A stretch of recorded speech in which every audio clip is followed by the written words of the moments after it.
Il y a une chose étrange dans ta vie. Tu passes chaque seconde avec toi-même. Et pourtant, tu continues d'oublier la personne la plus influente que tu entends chaque jour. Ta voix intérieure. Pas celle que tu utilises pour répondre aux messages. Pas celle qui te dit quoi acheter ou quoi manger. Je te parle de cette voix plus subtile. Celle qui commente tout ce que tu fais sans que tu t'en rendes vraiment compte. Cette voix-là, tu la portes depuis l'enfance et elle te parle même quand tu crois être silencieux. Parfois, elle te rassure. Ça va aller, respire, tu peux le faire. Mais d'autres fois, elle devient ton ennemi. Tu n'es pas assez bon. Tu vas échouer. Pourquoi tu es comme ça? Et le plus étrange dans tout ça, tu penses que c'est toi qui te parles ainsi. Mais si je te disais que cette voix n'est pas entièrement toi, que ce que tu entends dans ta tête est en réalité un mélange de souvenirs, de peurs, de blessures, de vieux réflexes et seulement parfois de ton vrai toi. Regarde l'âme, ton petit esprit intérieur. Il marche dans un long couloir, comme dans la précédente vidéo, mais cette fois il n'est pas seul. Il y a un murmure derrière lui, un souffle qui dit son nom, comme un écho venu d'un autre temps. L'âme se retourne. Personne, juste un souffle. Et ce souffle, c'est ton premier monologue intérieur.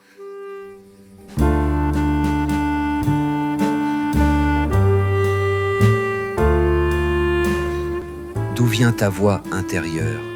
Tu crois que ta voix intérieure est un outil pour penser, mais elle n'a pas été créée pour ça. Elle existe pour une seule raison, te garder en vie.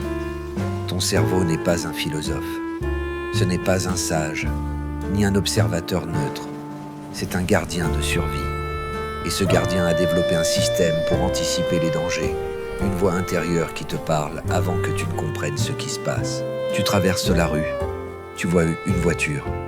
Ta voix dit immédiatement « Attention, tu dois parler à quelqu'un qui t'intimide. » Elle murmure « Et si tu te ridiculisais ?» Ce n'est pas de la méchanceté. C'est un mécanisme de survie.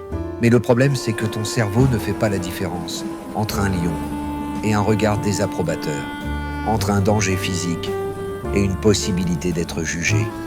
Même quand tu es adulte, ta voix fonctionne encore comme si tu vivais dans une jungle. Elle analyse tout, prévoit tout, imagine tout, et quand elle n'a pas assez d'informations, elle invente. C'est pour ça que ta voix intérieure n'est pas toujours rationnelle. Elle privilégie la sécurité à la vérité. L'âme marche maintenant dans une vaste plaine intérieure.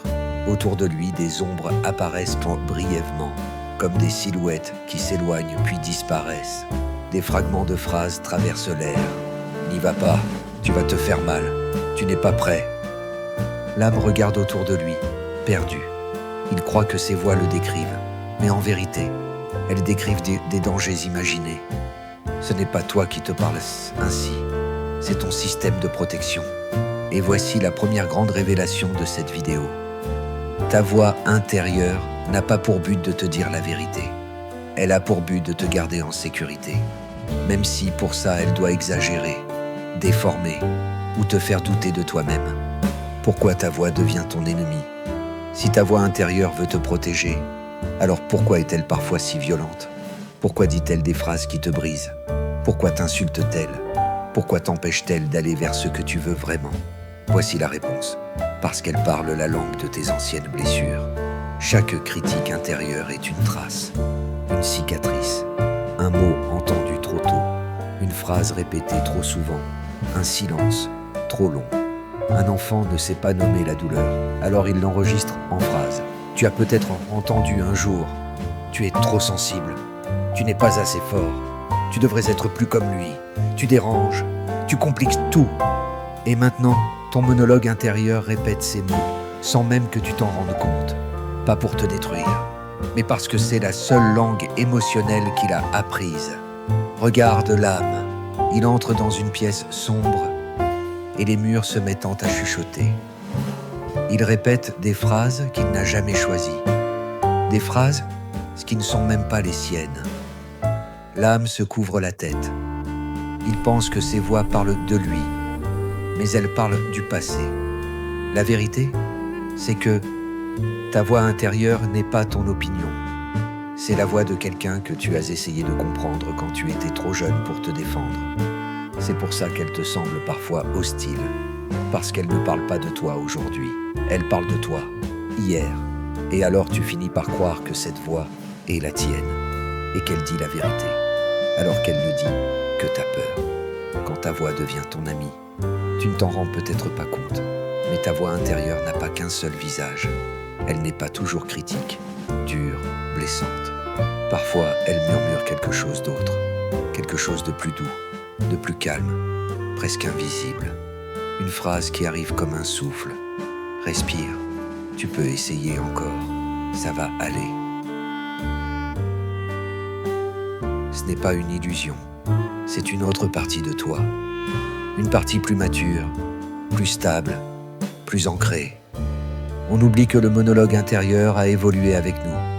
Oui, il a été formé par les blessures, mais aussi par ce que tu as appris, par les personnes qui t'ont soutenu, par les expériences où tu t'es prouvé que tu étais capable.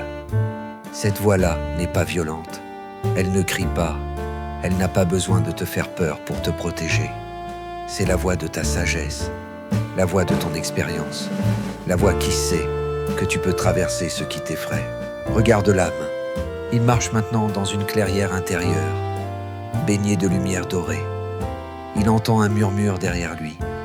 Il se retourne, inquiet, mais cette fois, la voix ne le blesse pas.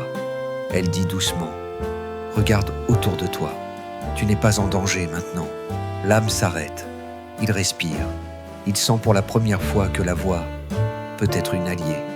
La voix intérieure devient ton amie quand elle parle depuis la réalité et non depuis la peur. Et tu as déjà entendu cette voix plus souvent que tu ne le crois. Le problème, c'est que tu ne l'identifies pas comme la tienne. La question essentielle, qui parle en toi? Si ta voix intérieure change de ton, de force, d'intention, alors la vraie question n'est pas « pourquoi je pense ?» mais « qui parle en moi ?» Il n'y a pas une seule voix, il y en a plusieurs. Certaines murmurent, certaines crient, certaines te protègent, certaines te sabotent, et tu passes ta vie à essayer de les faire taire, sans jamais les comprendre. Alors permets-moi de t'en présenter quelques-unes. 1. La voix de la peur. C'est la plus rapide. Elle parle avant même que tu aies le temps de réfléchir. Elle te dit « N'essaie pas, tu vas souffrir, reste où tu es ». Elle croit sincèrement qu'elle te protège, mais elle t'emprisonne. Dans la tête de l'âme, cette voix ressemble à une ombre immense qui l'entoure de ses bras pour l'empêcher d'avancer. 2. La voix de la blessure. C'est la plus triste. Elle parle rarement en premier, mais quand elle le fait, elle murmure directement au cœur. Elle dit « Tu n'es pas assez, tu n'es pas aimable, tu es trop ou pas assez ». Cette voix ne décrit pas ta valeur. Elle décrit un moment où tu as été blessé et où tu n'avais personne pour te défendre. L'âme écoute cette voix les larmes aux yeux, car elle vient d'un souvenir profondément enfoui. 3. La voix de l'enfant intérieur, c'est la voix la plus vulnérable. Elle demande « Est-ce que ce que je fais bien? Est-ce que tu es fier de moi? Est-ce que je suis en sécurité ?» Cette voix n'a pas besoin d'être corrigée. Elle a besoin d'être rassurée. L'âme aperçoit un petit lui-même, assis par terre, et comprend « Ce n'est pas un ennemi, c'est un enfant qui demande de l'amour. » 4. La voix du parent ou d'autorité. C'est celle que tu as intégrée sans t'en rendre compte. Elle critique, corrige, ordonne, juge.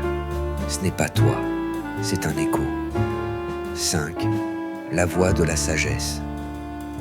Tu la connais peu, mais elle est là. Elle dit, tu peux te tromper, mais tu peux aussi apprendre. Continue d'avancer. Tu n'es pas seul. C'est la voix que tu entends dans les moments de lucidité, dans le silence, ou quand tu es apaisé. Et maintenant, voici la vérité. Tu ne souffres pas parce que ta voix intérieure est mauvaise. Tu souffres parce que tu ne sais plus reconnaître qui parle. L'âme se tient maintenant au centre d'un cercle. Autour de lui, 5 figures lumineuses murmurent. Il comprend enfin que ce n'est pas un monologue. C'est une foule. Comment apprivoiser ta voix ennemie? Tu ne peux pas supprimer ta voix intérieure. Tu ne peux pas la faire taire. Tu ne peux pas la désinstaller. Mais tu peux faire quelque chose de beaucoup plus puissant. Tu peux lui apprendre à changer de ton. Et pour ça, il existe une méthode simple. Elle ne demande ni théorie, ni méditation interminable, ni connaissance en psychologie. Juste 3 questions. La technique des 3 questions. 1. Cette voix dit-elle un fait ou une peur? Quand elle te dit « tu vas échouer », c'est un fate ou un scénario imaginé. 90% du temps, c'est une peur. L'âme regarde une ombre qui tente de lui bloquer le chemin. Il lui demande « Est-ce que tu m'avertis ou est-ce que tu m'empêches ?» L'ombre hésite. Elle recule. 2. À qui appartient réellement cette voix? Est-ce que vraiment toi ou quelqu'un que tu as voulu comprendre, imiter, apaiser, survivre? Quand tu identifies l'origine, la critique perd sa puissance. Tu ne la combats plus, tu la reconnais. C'est comme voir la marionnette derrière les fils. 3. Est-ce que cette voix m'aide? Simple, directe, redoutablement efficace. Si elle ne t'aide pas, alors elle n'a plus d'autorité. L'âme regarde maintenant une voix sombre qui lui répète « Tu n'es pas prêt ». Il lui répond « Est-ce que tu m'aides ou est-ce que tu me retiens ?» La voix disparaît comme de la fumée. Elle n'avait jamais eu de pouvoir, juste de l'ancienneté.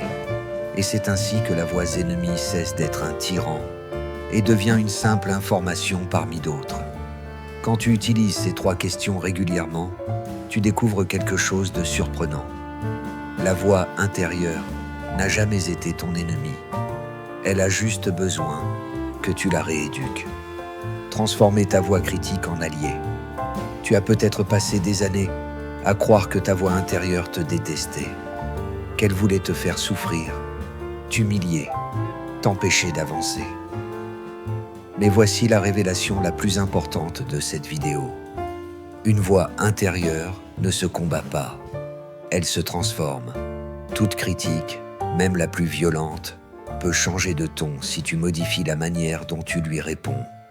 Pas en l'insultant, pas en l'ignorant, pas en l'étouffant, mais en la reformulant. La reformulation bienveillante. Quand ta voix dit « tu vas échouer », tu peux répondre « et si je me préparais encore mieux ?» Quand elle dit « tu n'es pas assez bon », tu peux transformer en « tu peux t'améliorer, mais tu progresses déjà ». Quand elle dit « tu n'es pas à la hauteur », réponds « apprenons, avançons, construisons ». Et quelque chose d'étonnant se produit. La voix intérieure change, elle perd son agressivité. Elle devient plus calme, plus neutre, presque amicale. Elle passe du rôle de tyran au rôle de conseiller maladroit, puis, petit à petit, au rôle de guide. Regarde l'âme. Il fait face à une grande silhouette sombre, une ombre qui répétait depuis toujours. Tu n'es pas assez. Mais cette fois, l'âme ne recule pas. Il pose une main sur la silhouette et lui dit doucement « Je t'écoute. Dis-moi ce que tu essayes de protéger. » La silhouette hésite. Elle fond, se dissout et laisse place à une lumière douce, presque timide. C'est ça, la transformation. La critique retrouve son intention d'origine, protéger. Elle change de forme, mais surtout, elle change de fonction. Le silence, où tu redeviens toi. Il existe un moment que tu négliges, un moment que tu vis tous les jours, mais dont tu n'as jamais mesuré l'importance. Ce moment, c'est le silence intérieur, pas le silence autour de toi, le silence en toi, un espace où les voix se taisent, où les ombres s'effacent, où l'âme s'assoit au centre de son monde intérieur et respire. Ce silence n'est pas vide, il n'est pas effrayant, il n'est pas un trou noir. C'est un retour à ton centre, à ta conscience pure, à ce qui reste quand toutes les voix ont fini de parler. Tu sais ce qu'on découvre dans ce silence? la seule voix qui n'a jamais crié, celle qui n'a jamais jugé, celle qui n'a jamais insulté, celle qui n'a jamais dramatisé. Ta voix profonde, ta voix essentielle, ta vérité intérieure. Elle parle doucement, elle ne cherche jamais à te faire peur. Elle ne t'oblige à rien, elle ne menace pas, ne critique pas, ne compare pas. Elle dit simplement, voilà ce que tu ressens vraiment, voilà ce que tu veux vraiment, voilà ce qui te ressemble vraiment. L'âme s'assoit maintenant dans un vaste espace blanc, lumineux, silencieux. Rien ne bouge, rien ne crie. Et dans ce calme absolu, il entend pour la première fois une voix qui ne ressemble à aucune autre. Sa propre voix, pas celle du parent, pas celle de la peur, pas celle de l'enfant blessé, pas celle du passé. La sienne, claire, stable, paisible.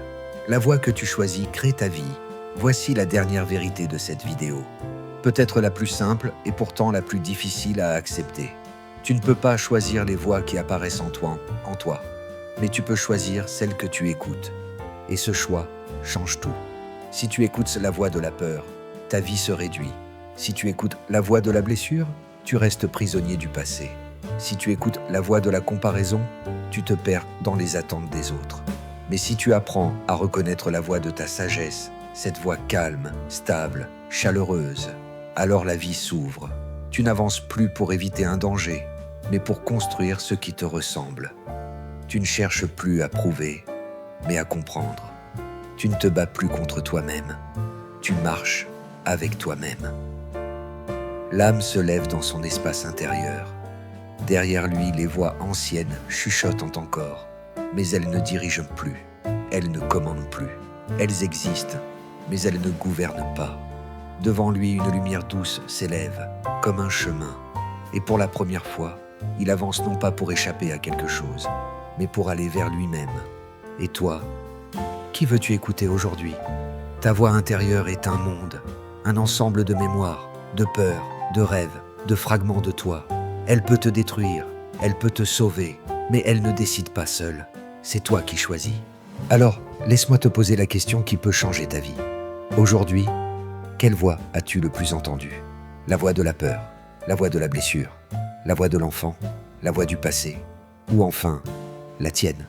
Écris-le dans les commentaires. Je te lirai personnellement, et peut-être qu'ensemble, nous apprendrons à écouter la voix qui te ressemble vraiment.